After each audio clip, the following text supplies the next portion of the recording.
talk more about that coming up here in just a little bit. Welcome to Weather Overtime. If you're on Twitch TV, if you're on Facebook, I have no idea if this is going to work or not because Facebook has been a problem all evening long. If this wasn't a free service, I'd be talking to Mr. Zuckerberg to get my money back. But right now, I think we're okay for the time being. All right, let me make certain we've got audio on here, and we'll go from there.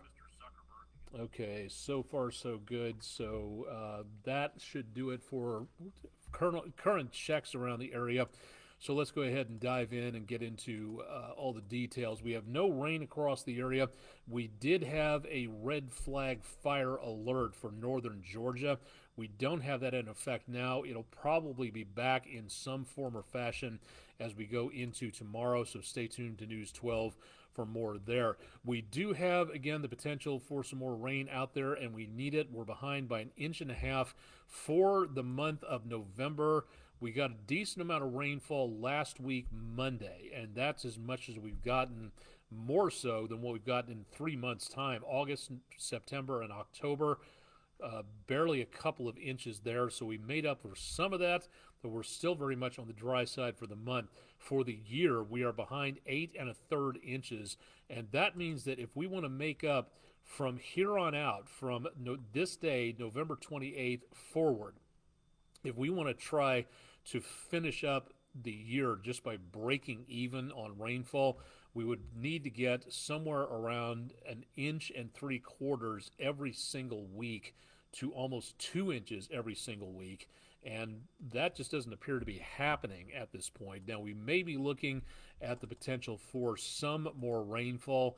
According to the GFS model, we'll be looking for that potential coming up as we go into early portions of Friday. So kids going to school on Friday morning could be looking at the potential of some more rain chances out there. Granted, this doesn't look like much, but once again, we could use just about anything that we can possibly get across the area where it comes to rain to tamp down that fire danger. We'll talk about that coming up in just a bit. Good conditions for peak of the week for going out and catching a fish. Winds out of the southwest at 5 to 10, which is going to help to bump the temperatures up by just a little bit, and then also going up to grab a round of golf someplace. Mostly sunny, should be comfortable. It'll be very chilly, very frosty in the morning, so going to be watching out for that potential out there. Make certain to scrape the entire windshield clean. Waiting at the bus stop is going to be very cold, mid to upper 20s with mostly clear skies by the time the first bell rings, and by the time we get into heading home, should be close to normal. Temperatures back in the mid to upper 50s, and then looking also against maybe a few clouds out there by afternoon. A beautiful afternoon from earlier today, so didn't really seem to be all that much in the way of problems out there. Downtown Chattanooga, looking all the way out to Lookout Mountain in the distance, and showing again some clear skies on the Bailey's heating and air camera with traffic moving along in downtown. Heavy traffic earlier today on the Plainview outdoor advertising camera from Lee Point. Right now, not seeing that. Traffic light and moving along very nicely. News 12 Studios, the Patriot Concrete camera, Signal Mountain lights off in the distance, and very light traffic on I-24 in the middle of your screen in both directions there, so not doing too bad on the numbers running through tonight. Tomahawk Crane and Rigging camera from the 2475 junction in south central Chattanooga, very much on the calm and quiet side, and light traffic. That's something we don't often see there. Chattanooga Theater Center, the Speedy's Total Car Care camera, everything moving along very nicely. The holiday lights are up on the pedestrian bridge, and not too many people out and about tonight, and good reason for that with the temperatures for this evening. Looking at the Chattanooga Zoo, the Asian Lantern Festival lights are off, so we're taking a stroll around the area, taking a look over toward Erlinger Hospital around 4th Street, and that view again from the Chattanooga Zoo. Brand new camera. If you'd like to see more about what's going on out there with our cameras, go to our website at wdef.com/weather for the EPB fiber optics WeatherCam network. We've got, again, temperatures just below freezing, clear skies, no wind chill because we have no winds, but it's also, again, expected to be a little bit on the breezy side out there. Now, we had a red flag fire alert in effect from earlier tonight. We do not have one in effect now. That expired as of about 6 o'clock. As the humidity increases, the possibility of wildfires really starts to diminish as that moisture in the lower part of the atmosphere starts to go upwards once again. So it was nice to be able to get some of that moisture out across the area to give us less in the way of potential problems from fires across the area. So good news again on that. Apologize on Twitch TV. I did not have the comments section, the stream chat going, but that is going now. So if anybody has any questions to ask, same thing on Facebook, the comments section. If you got anything to ask, go ahead and drop them into the comments section. We'd love to hear what you're talking about there for right now. Got, again, some dry conditions across much of the area for tonight, and it looks like it's going to stay that way thanks to high pressure across the area for this evening. Now, as that area of high pressure moves east of us, the flow will change. So instead of offshore, it's going to be onshore, and that'll be our next round of moisture. We also have our next storm system back off across portions of the west coast, and that'll be moving our direction into later on this week, and that'll be one of our chances for rainfall coming up. Now, we don't see anything in the way of rain. Heavy frost possible by early Wednesday morning, depending on when you're viewing this at WDEF.com. Mainly sunny skies for Wednesday afternoon. Temperatures just below normal for this time of the year. Back around freezing in parts of the Tennessee River Valley for early Thursday morning. A few more clouds, temperatures right spot on normal for Thursday afternoon, and then rain chances begin early Friday morning. So kids going to the bus stop and to school, going to need some rain protection there. And then going through the rest of the forecast, it looks like the rain is going to diminish as we get into Friday afternoon, right before rush hour, and that's about where we'll hit our peak temperatures in the mid, possibly the upper 50s to the lower 60s, but that'll be the best chances of rain that we will see out there for now, and we need it because there have been hundreds of new wildfires just today. The smoke plumes at this time, again, with winds going offshore, the amount of fire smoke is wildfire smoke is not really affecting us at this time, so that's good news. But we may be seeing more of a potential of some wildfire smoke coming back our direction. The air quality across the area was actually quite good for today, but much of what we're seeing right now for near surface smoke is again being blown away from the area, so I don't think we're going to be seeing too much in the way of major amounts of problems. Likewise, there's nothing coming in from the north around portions of Canada, where, if you remember earlier this season, early summer, late spring, we had a ton of smoke circulating down from Quebec and around Ontario, but that is not the case for right now. So we see some areas of some smoke plumes coming in from out of Canada and out of the north and east, but we're talking about very light amounts on the vertically integrated smoke out there.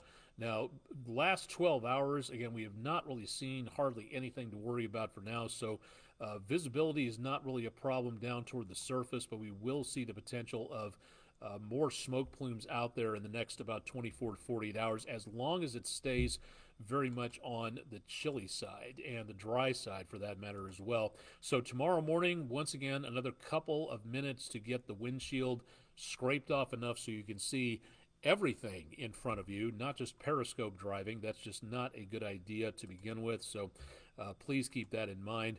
Rest of the day, I think tomorrow is going to be looking a lot better. Temperatures will be quite mild, back in the mid-50s, and that's decently close to where we should be for this time of the year. Island Cove, clear skies and looking quite nice. Beautiful, if not chilly, view around the area here. And this is what we're going to be seeing over the next few days. Chances of rain start making their way in by about Friday. And then we start to see off and on chances of rain from Saturday, Sunday, and into early Monday. Then everything starts to clear out again. Temperatures remain very much very palatable, very mild temperatures out there. Cool-ish at night, not quite the frosty conditions we have right now, but temperatures on the mild side for this time of the year, and that means we're just getting rain As I said at the beginning, no real chance of any winter weather, and so far not seeing anything in the way of severe weather. So good news on that. And temperatures into the first week of December, a little bit above normal, so not bad. So looking good overall for the entire area. And this is the time of the year where we can swing from one pendulum to the other, to where we can get winter weather, very cold conditions, even some snow and ice, and then we swing back to some very mild temperatures like what we saw about a week and a half ago, near record highs. That's not happening either, so very much on the mild side for now. So looking good all the way across the board from what we can see at this point. So not seeing, again, a major concern. But if you have outdoor plans, I would definitely want to make certain that I had some indoor plans ready to go just in case. Back to the Persian Gulf in Bahrain at Muharraq at the United States Naval Support Activity area there, 75 degrees just before sunrise on Wednesday morning. A healthy northwesterly breeze coming down the coastline of the southern part of the Persian Gulf. So seeing a little bit in the way of some cool conditions over that way. Heading to Europe around the area of Belgium and areas close to and around Volkel Air Base, looking into the Netherlands, I should say, pardon me on that. Temperature 34, snow reported at the home of the 52nd Fighter Wing in and around Eindhoven. Winds south-southwest at 15 miles an hour, so you've got a pretty healthy wind chill back into the mid-20s in that location. To the former Yugoslavia on weather where the troops are, into the area around Skopje, I think I'm saying that correctly. Camp Bondsteel, big NATO base, mostly staffed by Americans, but many from other countries there. Winds east-northeast and temperatures back in the lower 40s at this time. And I hope the data is flowing again. We checked this out earlier, and we had some good data from Camp Lemonnier in Djibouti. There we go. We've got, again, good conditions for now.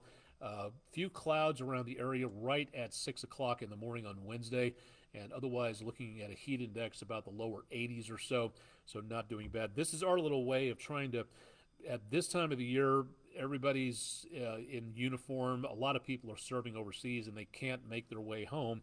So we want to make certain that you know a little bit more about what's going on at certain locations. None of this is top secret. All of this is just plain weather information that's available worldwide. This is not aid and comfort to the enemy in any way, shape, or form.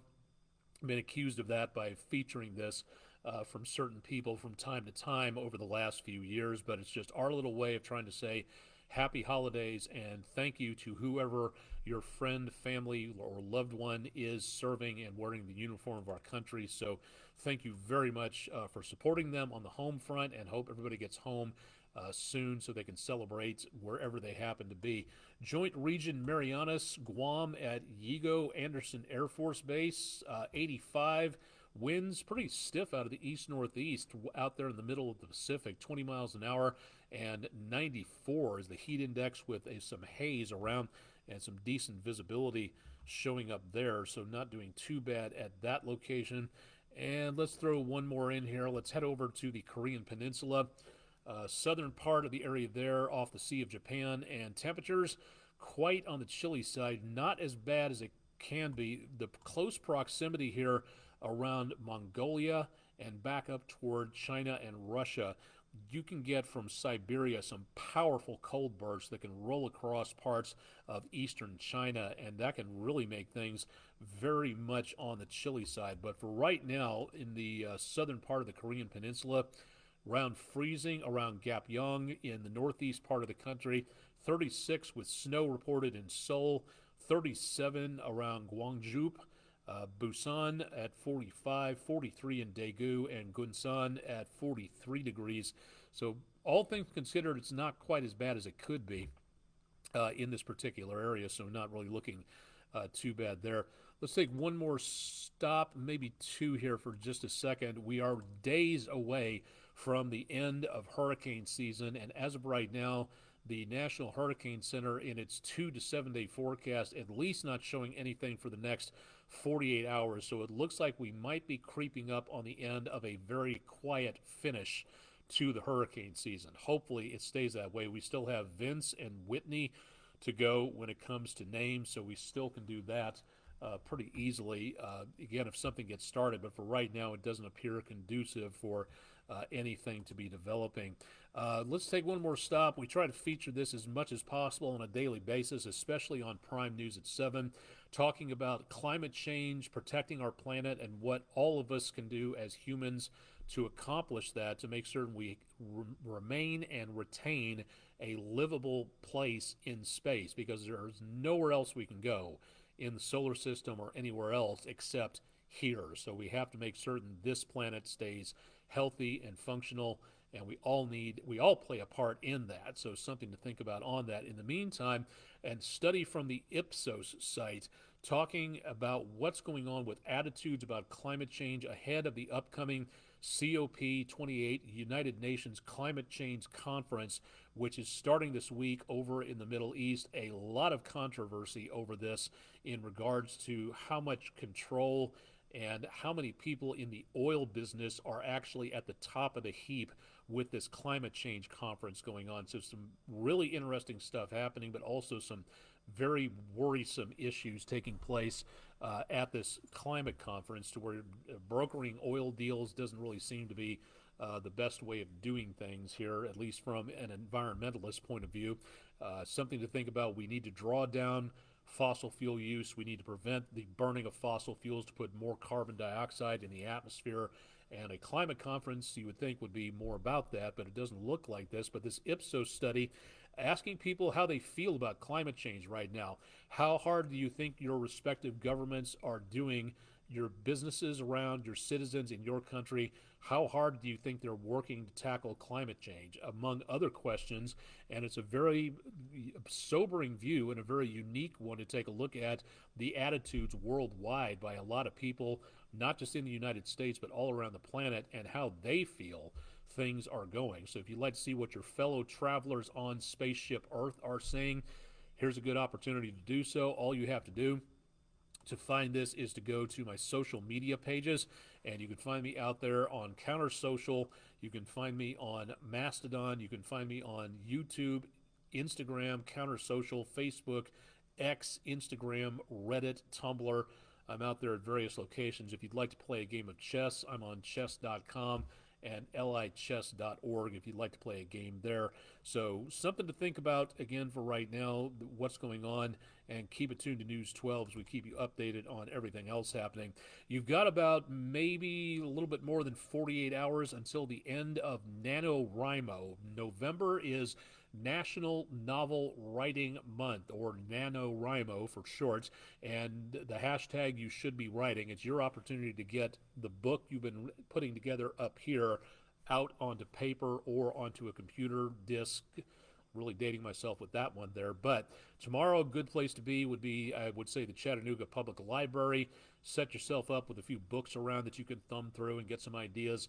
You should be pushing about 45,000 words at this point, because that 50,000 word finish is coming up in a couple of days. So November 30th, that's the end of it at midnight. So again, hopefully you've been participating in this. I've done this before, not doing it this year because we have other issues taken care of here as chief meteorologist at News 12 that I can't reveal for right now, but we'll be seeing that coming up a little later, so stay tuned for more on that. So good luck to you if you're participating in NaNoWriMo.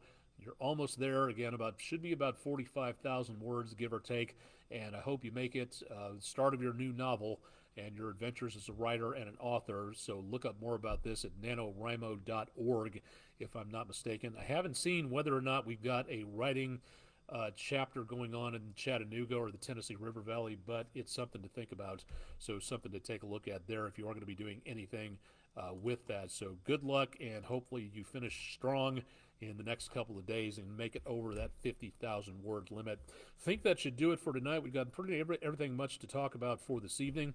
One more, forgot about this last night, from News 12's Andrew Harrison, his son Henry, showing the replica of one of Columbus's ship, the Pinta, leaving town, heading on to its next stopover for locations. Been touring around this part of the country. So thank you very much, Mr. Henry, for a view of the Pinta leaving town. And again, if you've got weather pictures to share for our West Shore home weather window picture of the day, drop them to our comments section on our social media or email them to us at pictures@wdef.com. Okay, I think that's, well, okay, one more.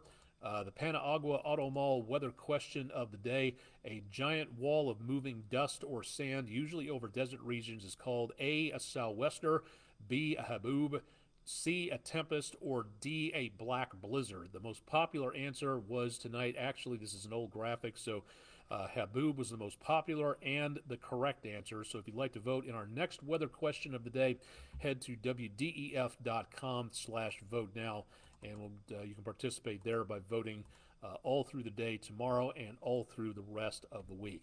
That should do it for Weather Overtime. I'm Chief Meteorologist Austin Onick. Again, Chip Chapman will have your forecast bright and early in the morning. And I think for right now, we should be fairly quiet all the way through the rest of the week until about Friday or so. So Chip will update you there. And, of course, I'll have more coming up tomorrow afternoon and evening. And, of course, the complete forecast and a whole bunch more available at our website, wdef.com. Thanks for joining us for Tuesday night, November 28th. And stay tuned to News 12 on air and online.